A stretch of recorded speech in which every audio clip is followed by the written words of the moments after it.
최근에 민주당 의원들에게 친전 보내셨다면서요?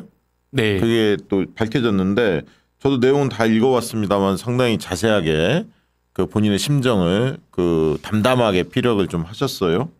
자, 그 어떤 내용이었고 어떤 배경으로 보냈는지 좀 말씀을 주시죠. 이제 초기에 보도가 나왔을 때는 뭐 불법 자금을 가지고 투자했다, 아니면 뭐 미공개 정보를 이용했다, 또 심지어는 대선 자금 뭐 자금 세탁을 했다라고 하면서 정말 어마어마한 범죄를 저지른 것처럼 이렇게 보도가 되었습니다. 근데 여기에 대해서 하나하나 해명을 하고 싶었는데 오히려 해명하는 것이 의혹을 키우고 또 해명하는 것을 받아주는 것이 아니라 더 그것을 가지고 이제 문제 삼는 그런 어떤 상황이다 보니까 당시에는 또 당을 생각해야 되는 어떤 그 입장에서 탈당을 하고 하나하나 소명하거나 해명을 하는 그 과정을 또 거치지를 못했습니다. 그래서 켜켜이 여러 가지 좀 쌓여 있었던 오해들이 많았기 때문에 좀 이 오해를 좀 풀어야겠다라고 하면서 처음에 이제 친전을 썼을 때는 8장이나 되더라고요. 아, 그랬어요? 예. 근데 이제 보통 그 의원님들께서 친전을 보내면 잘 읽지를 않으세요. 예. 그래서 이제 이거 줄여야 된다라고 해가지고 계속 줄여가지고 줄인 게 4페이지로 줄였고요. 네. 근데 이제 이렇게 4페이지로 해가지고 보냈는데 어떤 이제 의원님께서 딱 그 보시고 바로 전화를 주셔가지고 나같이 성실한 의원이나 이거 읽어보지 4페이지 양이 너무 많다. 더 요약해달라, 압축해달라고 말씀을 하시더라고요. 그 의원 누굽니까?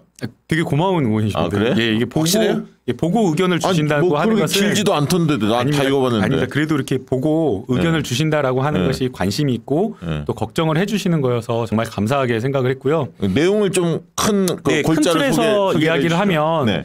이제 윤리자문위에서 이제 제명 사유로 삼았다라고 이야기를 하면서 전체적으로 불성실하게 소명을 했다라는 것을 이야기를 삼았습니다. 그걸 구실로 내세웠죠. 네, 근데 이제 그게 제일 저는 억울하고 답답한 마음이어서 이 부분을 첫 번째로 자문위에서 불성실하게 소명했다라고 하는 것이 사실이 아니다라는 것을 먼저 이야기를 했었습니다. 출석에서 1시간 반 가량 자문위원들이 하는 질문들을 충분하게 질의응답하면서 답변을 드렸었고요. 네. 그리고 총 이제 소명과 자료 요청한 것들을 좀 정리해 보니까 21가지를 요청을 하셨더라고요. 네. 그 중에 한 가지 이제 전체 거래 내역과 관련된 것만 약간 실락이는 있었지만 수백 쪽에 달하는 20가지 자료 내역을 전부 다 수백 장에 달하는 내용을 다 제출을 했고, 네. 그리고 거래 내역, 전체 거래 내역도 최종적으로는 자문위가 볼 수 있도록 다 제출을 했습니다. 그러니까 보니까 지금 뭐 그 자문위 입장에서는 그런 어떤 언론이 보도가 그런 얘기 많이 나왔잖아요. 자기들이 요구한 것들에 대해서 공개하지 않았다.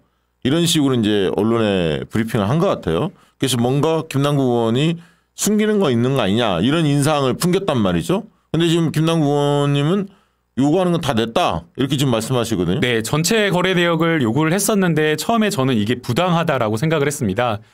기본적으로 징계위원회나 윤리자문위원회 운영규칙 이런 것들을 보더라도 강제할 수 있는 법적인 근거가 없고 오히려 제출을 할 수 있다라고 되어 있기 때문에 이것을 내고 안 내고 여부는 사실은 징계 대상자 당사자의 입장에 오롯이 달려있다라고 생각을 했습니다. 그리고 더 나아가서 기본적으로는 징계 사실과 관련 있는 자료를 달라고 해야지 징계 사실이 확정되지도 않은 상황에서 모든 관련 내역을 다 달라라고 하고 그리고 이제 그것을 들여다봐서 문제 있는 것을 찾겠다라고 하면 아무 문제가 없는데도 그냥 아무거나 일단 다 달라고 해가지고 마치 검찰에서 수사를 하는 것처럼 그 문제를 그제서야 들여다보겠다라고 하는 것은 부당하다라고 느꼈습니다.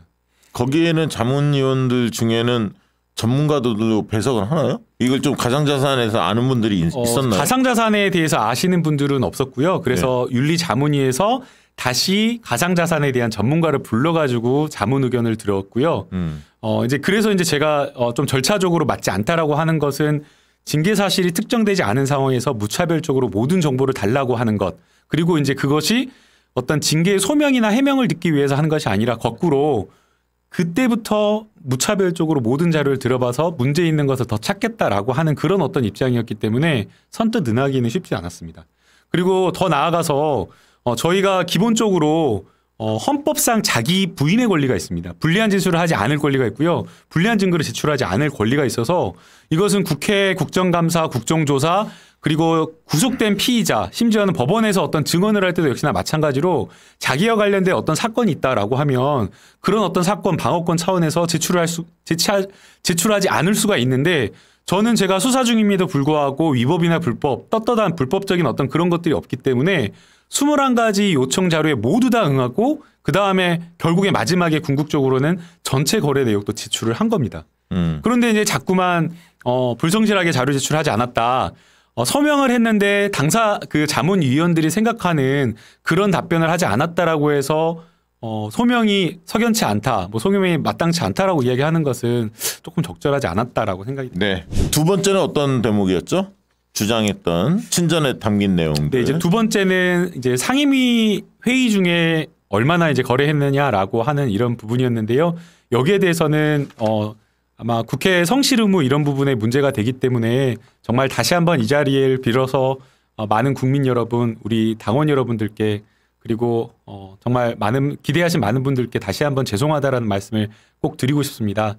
그런데 이제 언론 보도나 이런 데 보면 뭐 수백 회 했다라고 이렇게 나왔지만 카카오 클립은 이제 실시간 거래지만 빗썸이나 업비트 같은 경우에는 주식 거래와 마찬가지거든요. 그래서 예컨대 오전에 넣어놓은 것이 오후에 회의 시간대에 거래 체결이 될 수도 있고 거꾸로 뭐 점심이나 밤에 이렇게 넣어놨던 것들이 나중에 이렇게 체결될 수도 있는데 회의가 있는 날 거래한 것은 모두 다 회의 시간에 거래한 것처럼 이렇게 보도가 또 됐더라고요.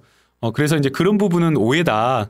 실제 회의장을 보게 되면 상시 이제 바로 뒤에 의자가 이렇게 있으면 바로 뒤에 기자들이 다 이렇게 망원 카메라를 들고 서 있거든요. 네, 다 그렇죠. 예, 그리고 바로 옆자리에 이거보다 지금 박시영 선배님보다 더 가까운 자리에 바로 동료 의원들이 있고 또 한 뭐 1m 뒤쪽에는 보좌진이 배석해 있는 상황에서 뭐 수백 회의 어떤 거래를 그냥 이렇게 대놓고 한다는 것 자체가 불가능한 현실적으로 구조적으로 어려운 그 상황인데 그 상황 속에서 뭐 수백 회, 뭐 수천 회를 막 거래했다라는 그런 보도가 나와서 네. 그런 부분은 특정하기가 불가능하고 사실과는 좀 다르다라는 이런 말씀을 드렸습니다. 그랬군요. 예. 그리고 세 번째는 어떤 내용이 담겼습니까? 네, 세 번째 마지막은 네. 결국에는 징계의 어떤 양정을 결정을 한다라고 하면 책임에 맞는 그런 어떤 징계를 하는 것이 우리 네. 헌법의 비례의 원칙, 원리라고 생각이 됩니다. 이것은 단순하게 징계만 적용되는 것이 아니라 모든 어떤 사회의 분야에 적용되는 원칙이라고 생각이 되는데요.